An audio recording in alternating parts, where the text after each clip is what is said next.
A $700 car payment does not feel like a life-changing decision. That is exactly why it can become one. Because the most expensive part of that payment is not always the $700. It is what the $700 quietly replaces.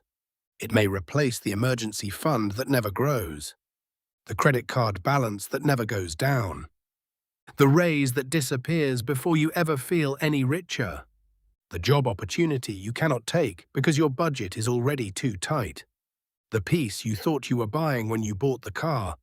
That is what makes the car payment trap so hard to see. It usually does not feel reckless. It does not feel dramatic. It does not feel like a disaster. Most of the time, it feels responsible. You need a car, you need to get to work. You need something reliable. You need to get groceries, get to doctor appointments, handle school drop-offs, run family errands, and have a vehicle that starts when you need it. So when the whole decision gets reduced to one clean monthly number, it feels manageable. $700 a month. Not fun, not cheap, but survivable. And survivable is where a lot of expensive decisions begin. Because the real question is not just, can I make this payment? The better question is, what does this payment replace? That one question changes the entire decision. Imagine a guy named Jason. Jason is not reckless with money. He has a decent job. He pays his bills. He is not trying to look rich. He is not shopping for a luxury car to impress strangers. He just needs a reliable vehicle. His old car has started making a noise he cannot ignore. The check engine light has come on twice. One morning, it hesitates before starting, and he sits there thinking, please, not today. Then the repair shop gives him an estimate that makes his stomach drop. Maybe the car can be fixed. Maybe it cannot. But Jason has to get to work. His family schedule depends on having a car. Missing work because the car broke down is not really an option. So Jason does what millions of normal people do. He goes to a dealership. Before he walks in, he has a number in his head. Maybe $450 a month. That is the number that feels responsible. Not cheap, but something he can explain to himself. Then he starts looking. The car he planned to see has more miles than he expected. The cheaper option feels a little rough. Then he sees the newer one. It looks cleaner. It has better safety features. The warranty sounds comforting. The interior feels calmer. The screen looks nicer. The brakes feel better. And for a moment, Jason does not feel irresponsible. He feels relieved. This feels like the adult decision. This feels like solving the problem. Then the financing conversation begins. And it does not begin with the total price. It does not begin with the total interest. It does not begin with insurance. It does not begin with what this car will do to Jason's life 6 months from now. It begins with a much easier question. What monthly payment are you comfortable with? That question sounds helpful, but it quietly changes the whole decision. Because once Jason starts thinking in monthly payments, the total cost starts to fade. A car that costs nearly $50,000 sounds serious. A $700 payment sounds like one line in the budget. And one line in the budget feels manageable. That is how a huge decision gets compressed into one small-looking number. Jason is no longer thinking, I'm taking on tens of thousands of dollars in debt. He is thinking, can I handle this each month? And that is a much easier question to say yes to. The finance manager does not have to be evil.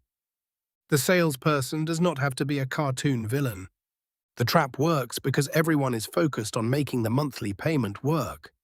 Stretch the term a little. Move the down payment a little. Add the warranty. Roll in the fees.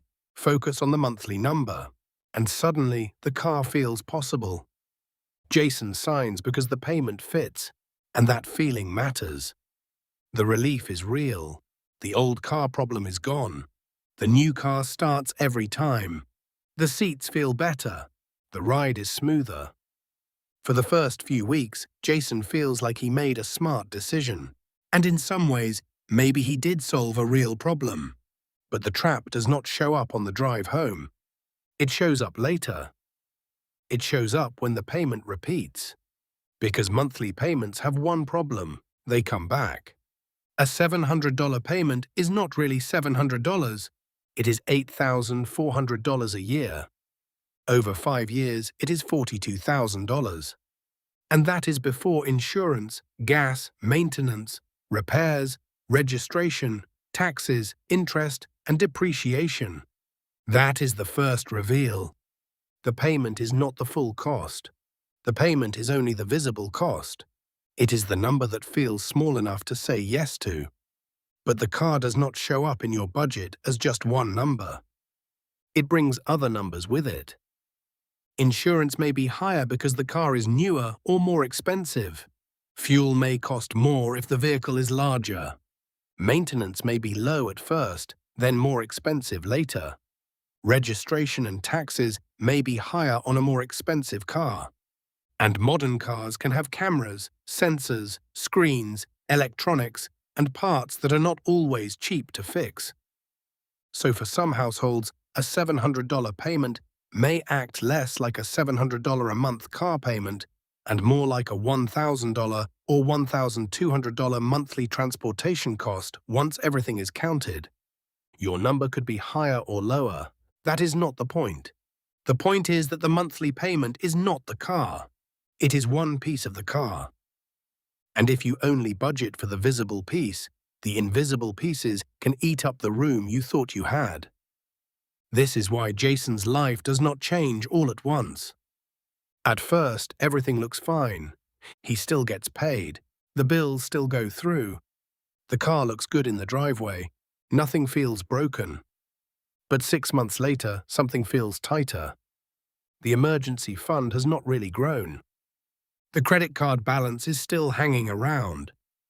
The raise he got at work did not turn into extra savings. Grocery bills feel more stressful. A small repair bill feels bigger than it should, and Jason cannot point to one dramatic mistake. That is the strange part. The car did not blow up his finances. It quietly removed his options. That is the part people do not always feel at the dealership. A car payment does not just take money, it takes options. The option to build cash faster. The option to pay down debt faster. The option to leave a job you hate. The option to handle a bad month without panic. The option to say no. And options are easy to undervalue until you need them.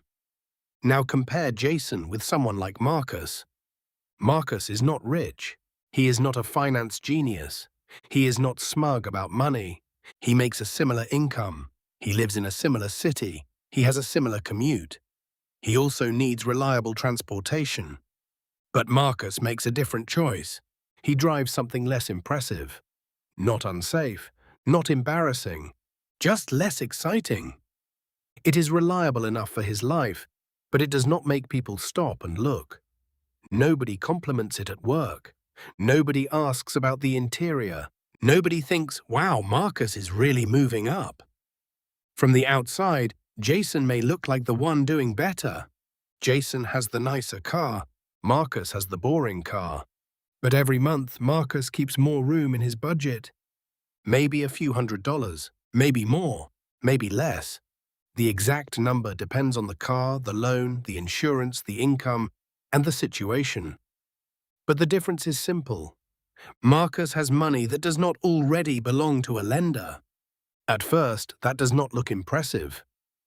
In the first month, Jason may look like he is ahead. In the first year, Jason may still look like he is ahead. But over time, the difference starts to show up in places nobody sees. Marcus has a small emergency fund that actually grows. Marcus pays off a card faster. Marcus does not panic as much when insurance increases. Marcus can handle a repair without turning it into a crisis. Marcus may not look richer, but his life starts to feel less trapped.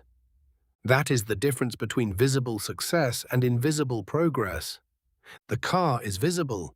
The breathing room is invisible. But the invisible part is often what changes your life. This is why car payments are so psychologically powerful. Cars are public. Nobody sees your emergency fund. Nobody sees your retirement account. Nobody sees the cash cushion that helps you sleep. But everyone can see your car. You drive it to work. You park it outside your home. You pick people up in it. You sit in traffic surrounded by other people comparing, assuming, and judging. A car becomes more than transportation. It becomes a signal. It says, I am doing okay. It says, I am moving up. It says, I work hard. It says, I deserve something nice. And there is nothing wrong with wanting something nice. Wanting comfort is not stupid. Wanting safety is not stupid. Wanting a car that does not stress you out every morning is not stupid. The painful part is that the car can make you feel like you are moving up, while your money is quietly getting tighter. That is the identity trap. The outside looks better, the inside gets heavier, and because so many people around you also have payments, it feels normal. Your co-workers have payments, your neighbors have payments, your family members have payments. The parking lot at work is full of financed cars, so questioning the payment can feel strange. Almost like questioning adulthood. But common is not the same as harmless. A financial decision can be normal and still be expensive. A habit can be common and still keep people stuck. That brings us to the second reveal. The payment is not just a cost. It is a claim on money you have not even earned yet. A dinner out can be skipped. A vacation can be delayed. A subscription can be cancelled. But a car payment is locked in. It shows up whether you are excited or not. It shows up whether groceries went up or not. It shows up whether insurance increased or not. It shows up whether your job feels stable or not. The payment does not care that the new car smell faded. It just arrives, again and again. That is why fixed costs matter so much. They get paid before your goals, before savings, before debt payoff, before investing, before peace, before the future version of you gets a vote. And once enough fixed costs are locked in, you can have a decent income and still feel broke. This is how raises disappear. A person gets a $500 monthly raise after taxes. That should feel like progress. But then the car payment is higher, insurance is higher, the apartment is a little nicer. A few subscriptions get added, a few convenience habits become normal, and suddenly the raise is gone before it ever becomes freedom. Income went up, but options did not. That is lifestyle inflation in its quietest form. It does not always look like private jets and designer clothes. Sometimes it looks like a normal car payment that soaks up the exact money that could have changed the direction of your life. Not overnight, but month after month. Now, some people hear this and think, okay, but reliable transportation matters. Yes, it does. This is not a lecture about driving something unsafe. It is not about riding a bike through a snowstorm. It is not about pretending every person lives in a city with great public transportation. For many Americans, a car is part of how daily life works. Work, school, groceries, family, medical appointments, all of it may depend on having a vehicle. So the point is not cars are bad. The point is that reliability and the biggest payment you can qualify for are not the same thing. Safety matters, but a higher payment does not automatically mean a wiser decision. A newer car can still be too expensive for the role it plays in your life. A used car can still be the wrong choice if it creates repair chaos. The real question is not new versus used. The real question is fit. Does the full cost of the car fit the life around it? Not just the payment, the full cost. And this is where the loan term can make things tricky. A longer loan can make the payment look safer because the monthly number gets smaller. But lower does not always mean safer. Sometimes lower just means longer. More years of payments, more years of interest, More years before the car is fully yours. More years where your income already has a claim against it before the month even begins. And in some cases, more time where the car may be losing value faster than the loan balance is falling. That creates another trap. Negative equity. Here is the simple version of negative equity. Jason still owes $25,000 on the car, but the car is only worth $18,000. So if he trades it in, the car does not pay off the whole loan. There is still $7,000 left, and that $7,000 does not magically disappear. He can pay it out of pocket. Or, if the lender allows it, that $7,000 may get added to the loan on the next car. So now the new loan is not just paying for the next car. It is paying for the next car plus leftover debt from the old car. That is how someone can drive a new car while still paying for part of the old one. And once that starts, the cycle gets harder to break. A payment becomes normal. Then trading in the car becomes normal. Then carrying old debt into the next loan becomes normal. Then a longer loan becomes normal. And eventually the person is not really buying transportation anymore. They are renting the feeling of a fresh start every few years. That is not because they are stupid. It is because the monthly payment can start to feel like the whole decision. But the monthly payment is only the doorway. The real decision is everything that follows you after you walk through it. That is why the years after the car is paid off matter so much. This is the part that does not get advertised. Nobody sells you the boring joy of keeping a car after the payment ends. Nobody makes a commercial about driving the same vehicle for a few more years while your bank account finally gets some room. Nobody claps when the loan is gone and you do not immediately replace it. But that boring period can be powerful, because when a car is paid off, the old payment can finally stop leaving your life. It can become an emergency fund. It can become debt payoff. It can become retirement savings. It can become a future car fund. It can become home repairs. It can become a cushion that makes a bad month less scary. Even a few years without a car payment can change the feel of your money. Not because you become rich overnight, but because one big fixed bill disappears. That is where Marcus gains ground. Not by being flashy, not by having a perfect money life, not by making one magical decision, but by keeping the boring advantage. Jason's car looks better, Marcus's budget feels better, and over time, feels better can matter more than looks better. This is the quiet wealth idea. A less impressive car can be a very impressive financial tool. Not always, not for everyone, but often enough that it deserves more respect than it gets. Because sometimes the smartest financial move is not the one people notice.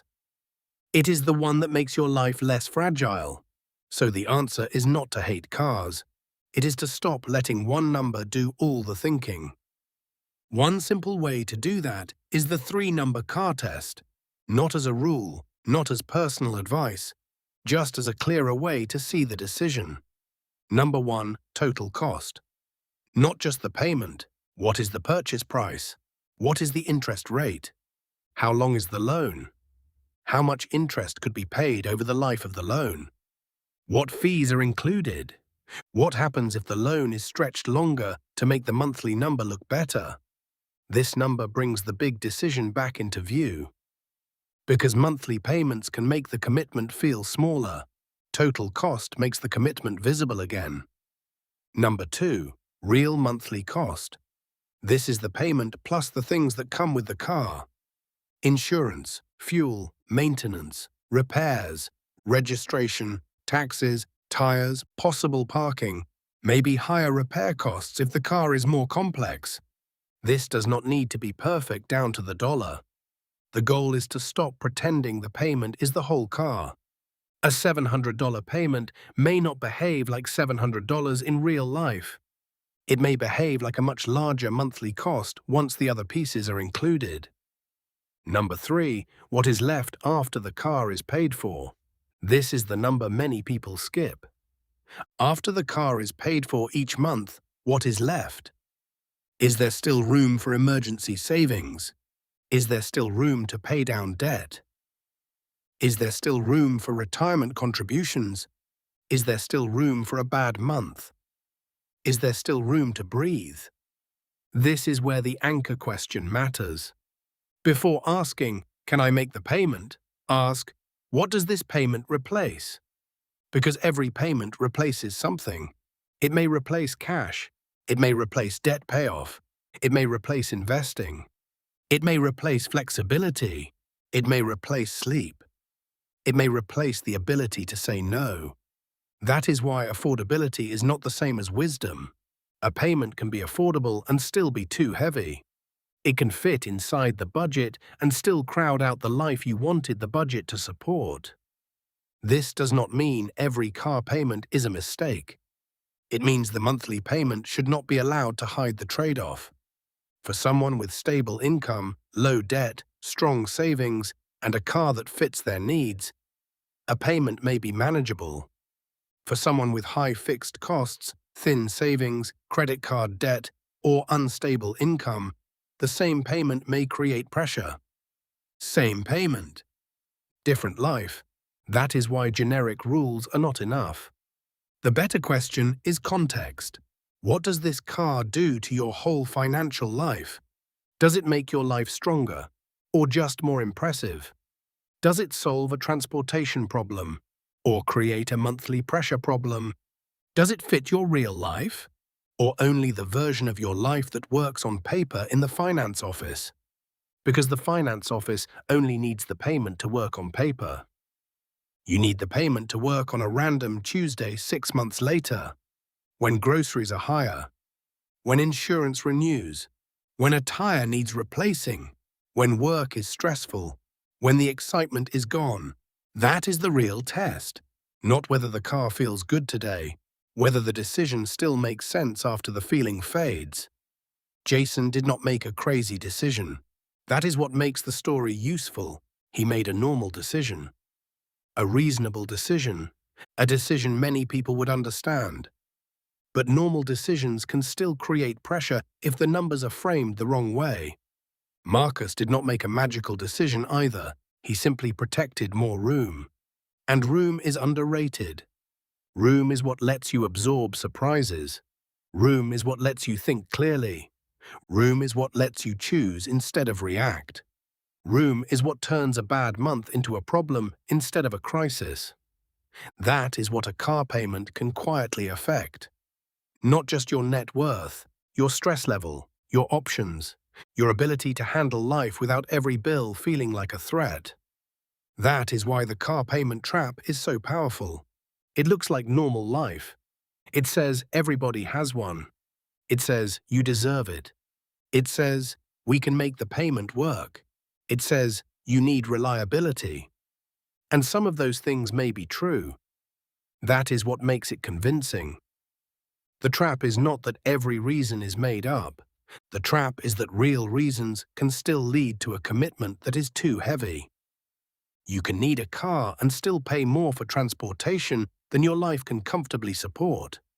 You can value safety and still stretch too far. You can work hard and still choose a payment that makes work feel heavier.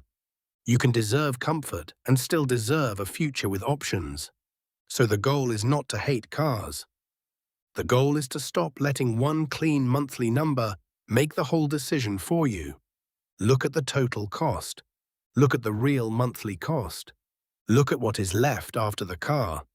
And before the payment starts sounding affordable, ask what it replaces. Because the car may get you to work. But the payment decides how much of your paycheck gets to stay with you. The car may get you to the grocery store. But the payment decides whether groceries feel stressful.